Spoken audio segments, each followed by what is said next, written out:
বিয়ে ঠিক হলো একজনের সাথে, শেষ মুহূর্তে এসে বিয়ে করতে হলো আরেকজনকে। ভাবছেন বাসের ভিডিওতে এসে এই কথা কেন বলছি? ওয়েট, আমার কাছে এই পর্যন্ত বাসের ভিডিও দেওয়ার জন্য সবচেয়ে বেশি রিকোয়েস্ট আসা নামগুলোর একটি হানিফ এন্টারপ্রাইজের ভলভো B9R। লাস্ট ট্রিপে আপনাদের রিকোয়েস্ট রাখার জন্য কক্সবাজার থেকে ঢাকা হানিফ এন্টারপ্রাইজের ভলভো B9R বাসের টিকিট কাটি। সিট ছিল A3।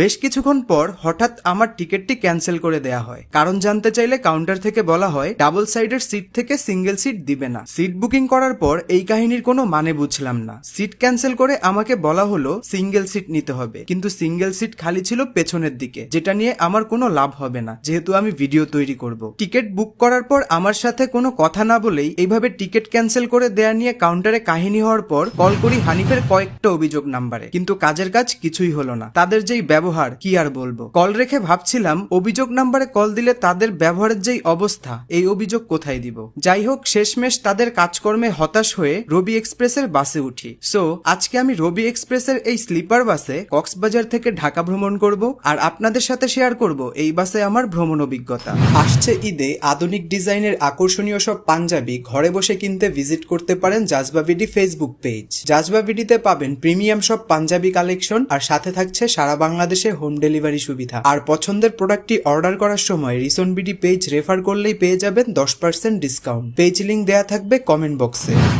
যাত্রা শুরু করি কক্সবাজার ডলফিন মোড় রবি এক্সপ্রেসের কাউন্টার থেকে। টিকিট মূল্য 1200 টাকা এবং বাস ছিল রাত 11টায়। 11টার বাস 10:40 ছেড়ে কক্সবাজারের ভেতরে কাউন্টারগুলো থেকে কিছু যাত্রী নিয়ে আবারও ডলফিন মোড় আসে 11:10। তারপর বিসমিল্লাহ বলে উঠে পড়ি বাসে। বাসটি ইন্ডিয়ান চেসিস অশোক লেল্যান্ডের একটি স্লিপার বাস। এই হচ্ছে ভেতরের পরিবেশ। সিটগুলো রয়েছে লোয়ার এবং আপার ডেক ফুল স্লিপার ফরম্যাটে, আর বেডগুলো রয়েছে একদম ফ্ল্যাট। বাম পাশে ডাবল বেড এবং ডান পাশে সিঙ্গেল। আর সিটের কন্ডিশনের কথা যদি বলি, মোটামুটি ভালোই বলা যায়। 11টার বাস ফাইনালি 11:20 ছাড়া হয় ডলফিন মোড় থেকে। তারপর কক্সবাজার বাস টার্মিনাল এসে এখান থেকে কিছু যাত্রী নিয়ে সরাসরি যাত্রা শুরু করে ঢাকার উদ্দেশ্যে। যেহেতু রাতের বেলা রাস্তা ছিল মোটামুটি ভালোই ফাঁকা, তবে ফাঁকা রাস্তা থাকলেও গতি ছিল অ্যাভারেজ। তেমন একটা তাড়াহুড়া বা বেশি গতিতে টানতে দেখিনি ড্রাইভার সাহেবকে। আর বাসের সাউন্ড এবং সাসপেনশনের কথা যদি বলি, যেহেতু অশোক লেল্যান্ডের বাস, সাউন্ডটা একটু বেশি লাগলেও সাসপেনশন ছিল মোটামুটি ভালোই স্মুথ।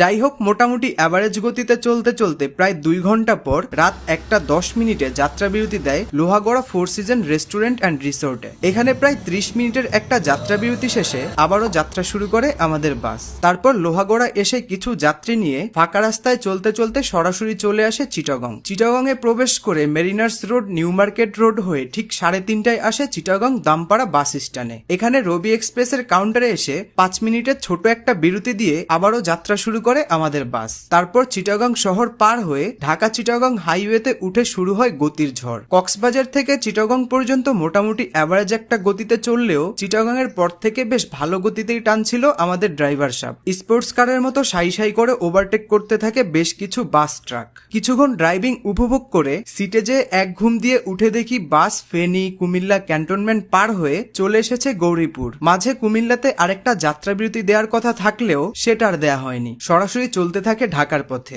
এইভাবে চলতে চলতে অবশেষে ঢাকায় প্রবেশ করে বেশ কিছু জায়গায় কিছু যাত্রী নামিয়ে যাত্রাবাড়ি ফ্লাইওভার পার হয়ে সায়দাবাদ বাস স্ট্যান্ড আসি সকাল 8:37। আর শেষ হয় আমার রবি এক্সপ্রেস এই বাসে কক্সবাজার থেকে ঢাকা ভ্রমণ। রাত 11টার বাসে উঠে সকাল 8:30টায় ঢাকা, অর্থাৎ প্রায় 9.5 ঘন্টা সময় লেগেছে কক্সবাজার থেকে ঢাকায় আসতে রবি এক্সপ্রেসের এই বাসে। ভ্রমণ শেষে আজকের এই জার্নি নিয়ে ছোট করে যদি বলি, আজকের এই জার্নিতে বাস ছাড়ার সময় বলা যায় মোটামুটি ঠিকঠাকই ছিল। আর বাসটি অশোক লেল্যান্ডের বাস হলেও সাউন্ডটা একটু বেশি ছাড়া বাসের কন্ডিশন এবং সিটের কন্ডিশন মোটামুটি ভালোই ছিল। আর স্টাফদের ব্যবহারও ছিল বেশ আন্তরিক। সব মিলিয়ে সার্ভিস আমার কাছে মোটামুটি ভালোই মনে হয়েছে। তো এই ছিল আজকের ভিডিও। দেখা হবে পরবর্তী কোনো ভিডিওতে।